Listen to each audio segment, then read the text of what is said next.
Should I call people by their preferred pronouns? Yeah, this is really the big question. And it's a good question because I think it demonstrates a desire for relationship as well as a desire to get it right. And I understand both sides of the argument and wrestled with it myself, both as a pastor and how I counsel people, but also just personally and in the relationships I have and the people I engage. And there was a time where I just really went back and forth. And I would say on the outset that I get both sides of the argument. I think both sides would make a good case. Ultimately, I'd land on the side of being hospitable with the language, understanding it's shared language. That's a concept I first heard from a guy named Preston, which I've recommended his stuff a lot. But it ultimately could be an issue of conscience, because I know some people that would object to say, no, I don't want to use the preferred pronouns if it contradicts with what I think is their biological sex, because I feel like I would be lying. And I understand that. And if that is an issue of conscience for you, I wouldn't encourage you to go against it. But ultimately, I would land on the side of wanting to continue the relationship, wanting to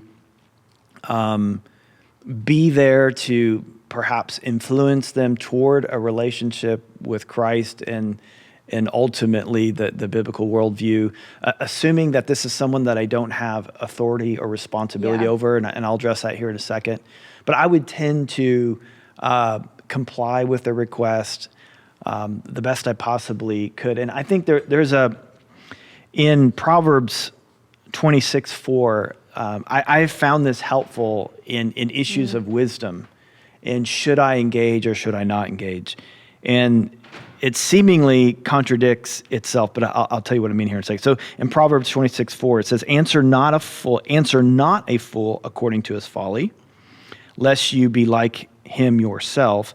And then the next verse says, answer a fool according to his folly, lest he be wise in his own eyes. And so it says it depends on the situation. And so the first one is, don't answer a fool according to his folly, lest you be like him. So in other words, that's where the issue of conscience comes in. Like if you feel like, hey, if I engage this person on their terms, I feel like I'm the one who's going to be influenced, and I could get caught up in that. And so that's why I would say, like, hey, if you feel like you're entering in something that's going to lead you astray, then by no means, then do what this verse says. Use wisdom and don't answer a fool according to his folly.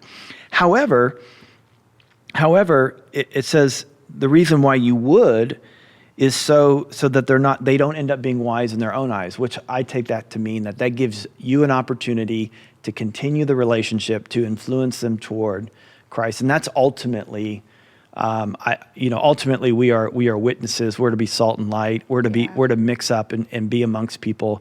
And so I would tend to say, hey, let's be hospitable. Let's be gracious. One of us is going to feel uncomfortable. So instead of them feeling uncomfortable, I would say, you know what? I'll be the person who's uncomfortable, and I'll do what maybe doesn't feel natural to me for the sake of relationship and for the sake of being able to communicate the love of Jesus some way, somehow. Yeah, that's really helpful. Now, if this was my child, it would be a bit different. I would not comply to that. I wouldn't call, if my child wanted me to call them something different, I wouldn't do that. If I had that kind of authority, responsibility over their life, I would say, no, that's not who you are. This is who you are. And I've been given that responsibility by God. Or if it was another believer who said, I want to adopt a different identity than the one that God has given me, then I would say, I'm not going to do that out of love for you. But in those cases, I do have authority and responsibility. But outside of that, I would be looking to build a bridge by being hospitable and kind and complying to the request. Yeah, no, that's really helpful.